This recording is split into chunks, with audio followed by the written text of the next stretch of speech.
नमस्कार दोस्तों।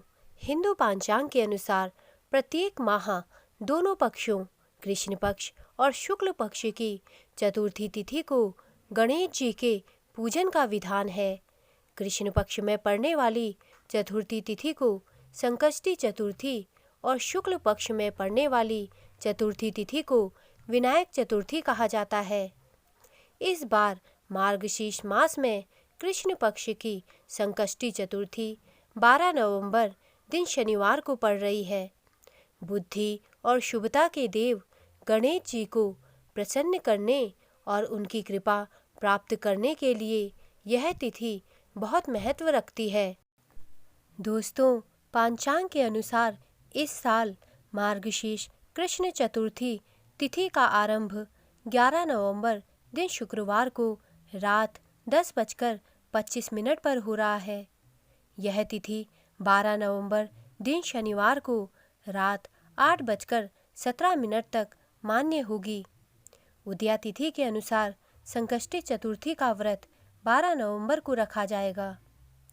12 नवंबर को चतुर्थी पूजा का शुभ मुहूर्त सुबह 8:02 से सुबह 9:23 तक है। यह शुभ उत्तम मुहूर्त है। इसके अलावा दोपहर 1:26 से शाम 4:08 तक भी शुभ मुहूर्त है। इस दिन राहु काल सुबह 9:23 से 10:44 तक रहेगा। संकष्टी चतुर्थी व्रत के दिन चंद्रमा के उदय का समय रात 8:21 तक है।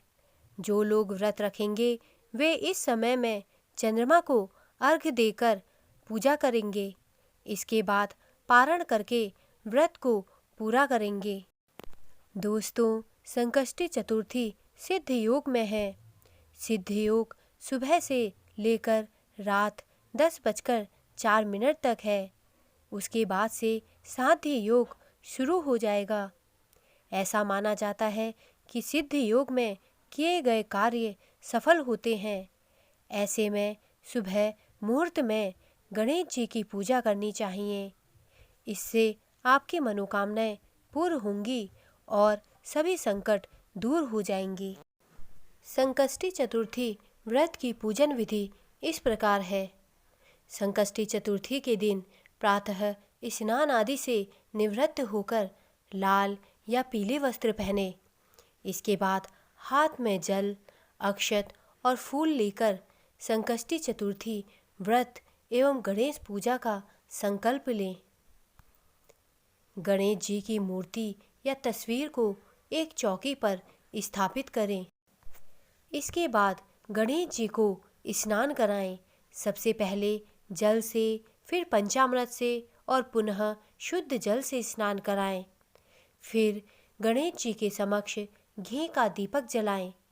इसके बाद पूजा का संकल्प लें तथा गणेश जी का ध्यान कर उनका आह्वान करें। गणेश जी के मंत्र व चालीसा और स्तोत्र का पाठ करें।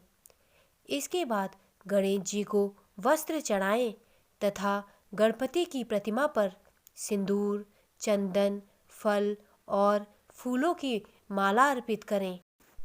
इसके बाद गणेश जी को मोदक, मिठाई, गुड़ और फल अर्पित करें तथा नारियल और दक्षिणा भी प्रदान करें। अब अपने परिवार के साथ गणपति जी की आरती करें। गणपति जी की आरती कपूर के साथ घी में डूबी हुई 1 या 3 या इससे अधिक बत्तियां बनाकर की जाती है। इसके बाद हाथों में फूल लेकर गणपति के चरणों में पुष्पांजलि करें। अब गणपति की परिक्रमा करें। ध्यान रहे कि गणपति की परिक्रमा एक ही बार की जाती है।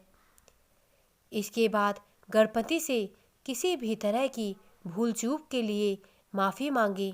शाम के समय चांद के निकलने से पहले गणपति की पूजा करें और संकष्टी व्रत कथा का पाठ करें। पूजा समाप्त होने के बाद प्रसाद बांटें।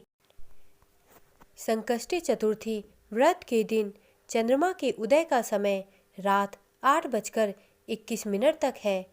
जो लोग व्रत रखेंगे वे इस समय चंद्रमा की पूजा करें और जल अर्पित करें। जल में गाय का दूध, चीनी, अक्षत आदि मिला लें।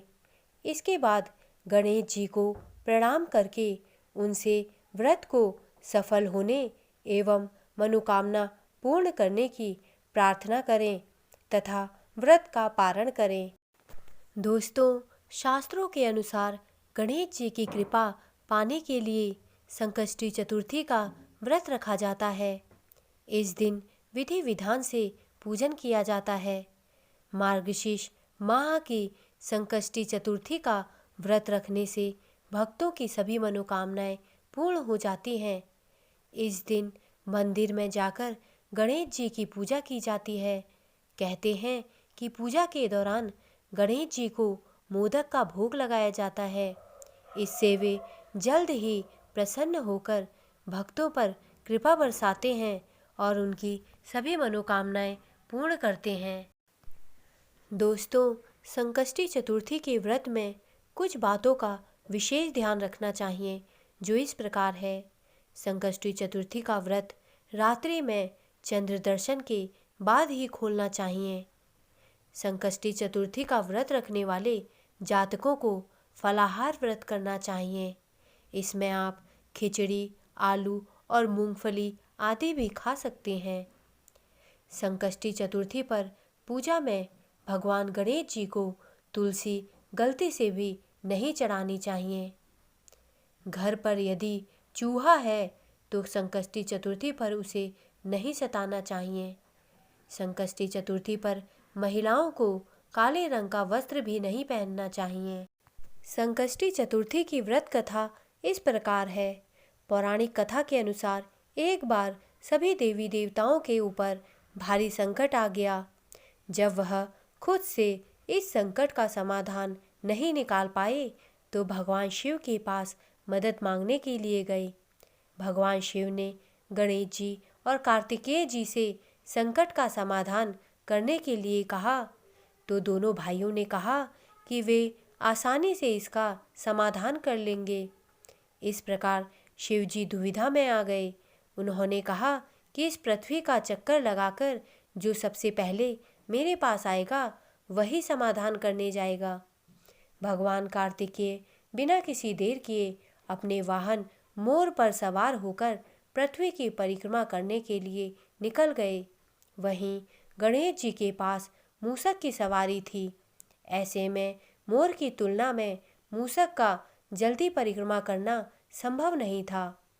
तब उन्होंने बड़ी चतुराई से पृथ्वी का चक्कर न लगाकर अपने स्थान पर खड़े होकर माता पार्वती और भगवान शिव की 7 परिक्रमा की।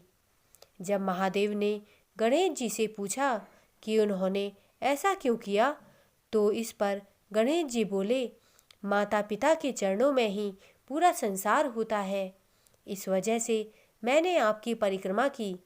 यह उत्तर सुनकर भगवान शिव और माता पार्वती बेहद प्रसन्न हुए और उन्होंने देवताओं का संकट दूर करने के लिए गणेश जी को चुना।